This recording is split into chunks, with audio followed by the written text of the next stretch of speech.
Please be seated.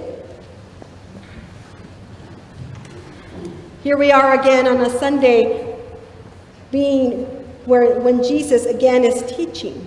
And so Jesus continues his teaching that he has been doing over these last couple of weeks. But it's a different setting today, right? He has been teaching outside with great crowds and particular to his disciples, but here he is in a synagogue, in a place of worship on the Sabbath day. And he's teaching. It doesn't say what scripture he's teaching from. It doesn't say what he's saying, but it says that he is teaching. And as he's teaching, a woman with a spirit that is crippled, that is bent over, walks in. And so he sees this woman who's bent over, a woman who has been walking this way and being this way, unable really to see quite clearly, unable to stand up straight, hindered by this physical impairment, that to see, you have to kind of move to see better. Right? And she walks in. And so he has a choice. Does he continue to teach with words? Or does he do something about this? And so he stops. He says to her, "You are healed." But then he touches her. And immediately, she's able to stand up straight.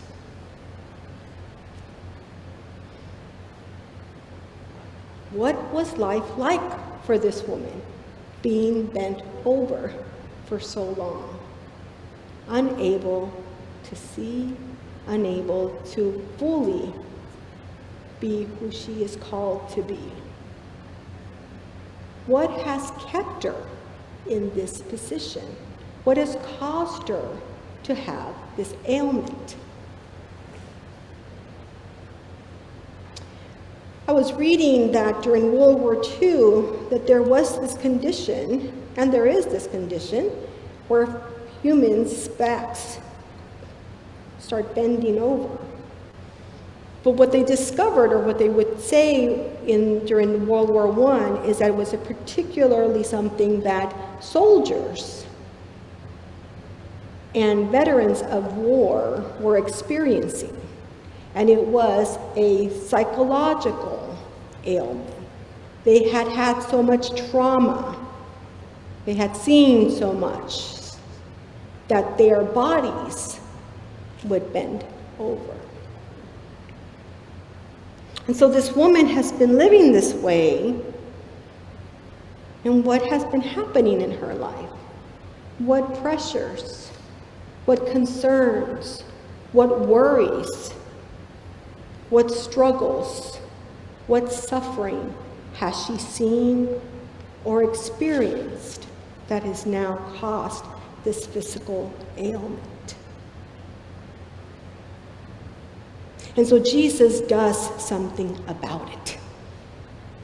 Jesus relieves her, allows her to stand straight, so that now she can go on into a much different life. And so she rejoices from this healing.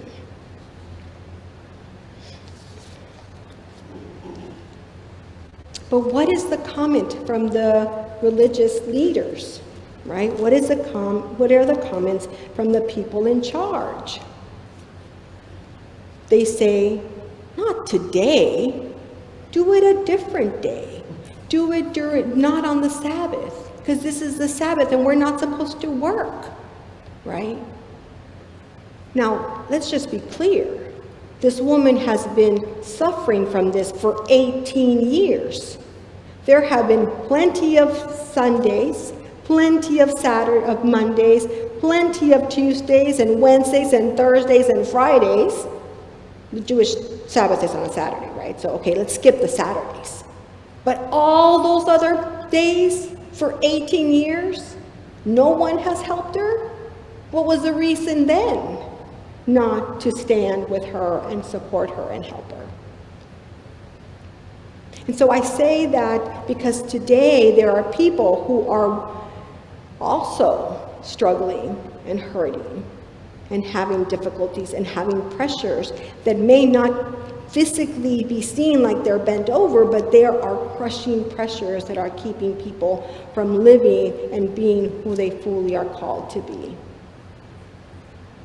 And so they can't see straight. They can't make wise decisions because they are mired and kept from seeing all the possibilities. Because when you're so worried and so not sure what tomorrow is going to bring, you're not really thinking about what are all the possibilities. You're thinking, can I just get through the next day? Can I just make it through another day? And so we don't get to see them flourish. We don't get to see all of the gifts that they have. And so it's not just a hindrance to them. Just like it wasn't just a hindrance to that woman being bent. It was to her family and it was to her community. So too, the people that today have this pressure and are being kept from being who they truly could be are also not just it's not just affecting them, it's affecting all of us. Think of all those children that don't get to be who they really are called to be and explore all the gifts that they have. We may have been able to solve some of the problems that we have now, right? If everybody had been able to do what they're called to do. So not just the person who is under pressure and oppressed hurts, but the rest of us also don't get those benefits, and we don't get to see all of life flourish. And so the prophet, we heard the prophet today say to Israel, if you remove the yoke, if you care for the needy, if you do this as a people, not only as individuals, but as a community of faith, as a people. If you do these things, you will see flourishment. You will see all your walls be restored. You will have all the gifts that were promised to your ancestors. All that will come through. All of that, you will be a community that thrives. And so the church is called. We are called to be that body that removes those structures, eliminates those structures that keep people bound. Because you see, the prophet Deuteronomy, when the prophet is looking back at Deuteronomy, not just at the seventh day when God rested. Deuteronomy 5, that's where they laid out the 10 commandments.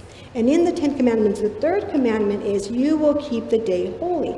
But these commandments came to the people after they were liberated from slavery. And so these commandments come to them as a new people who have been freed from slavery. And so it says, remember you are no longer slaves. Remember you are free. And so in that freedom, I now ask you to take one day to keep that day holy, to remember and rest. But it's not just each person. It's also those who you hire. It's also your stock. It's also the immigrants that are in your community. So when you are now this new people, one day out of the week, you get to stop and you get to rest. But everybody gets to stop and gets to rest. So part of what that teaching is doing and what Jesus is reminding that community that he's teaching is that if somebody doesn't get to rest, if somebody has to work extra hard so that you can take a day off, something is off. Then we're not really keeping the Sabbath day holy. That's not a holy Sabbath if other people are struggling, if other people don't get to rest, don't get to have some time for renewal, don't get to thrive. And so Jesus reminds us that we as a body of faithful people, as a people of God, we are called to work together to find ways so that everybody can thrive. And I know that this is possible because I have seen it. I have seen it, and I've seen it just most recently. Some of you are on those email lists and all those on the emails that have been going around since Thursday. But the City Council has passed a city budget for 22-23, and in that city budget, you all advocated to making sure that the people who work for the city get at least $20 an hour. It is one of the highest wages that cities are paying in the country. You did that together as a body because you got together last year and you decided there were things you cared about. You got together and you heard people's stories about what was hurt, what was causing them struggle, and what was causing them concern and worry. And you said, part of what we want to do is we want to work towards economic health. And so there's been a lot of work primarily around housing, but it's not the only thing you've done, because with partnering with Central Texas Interfaith, you have broadened that agenda around economic health, which includes better wages, which includes job training dollars, which includes money for after-school care, enrichment programs, and tutoring. That's work you have done, not as individuals, but as a community of faith. And that's a really good news, because you're taking these lessons and you're trying to apply them. And so we should celebrate that. We should celebrate that. And we should recognize that there's more to do, right? There's more to be done. Despite this budget, there's still lots of people who are trying to figure out where are we going to live. Because even with rental assistance, it's not going to be enough. The city's very expensive. Even with the money for after school and parent support specialists, there's still lots of students today that are being taught by permanent subs because there's not enough teachers. They don't know how they're going to teach and make a living in this city, right? So there's still people out there who are not in a career that they would really like, or in a career that actually pays them a living wage, right? There's still lots of people there. So there's work to be done. But we can draw on what we've done, we can draw on our success, we can celebrate that and get courage to continue that work. Because that's what we're called to do as a people of faith. That's what we are called as a church body, is to continue to work, to bring restoration, to remove the systems and structures that keep people from achieving their full potential.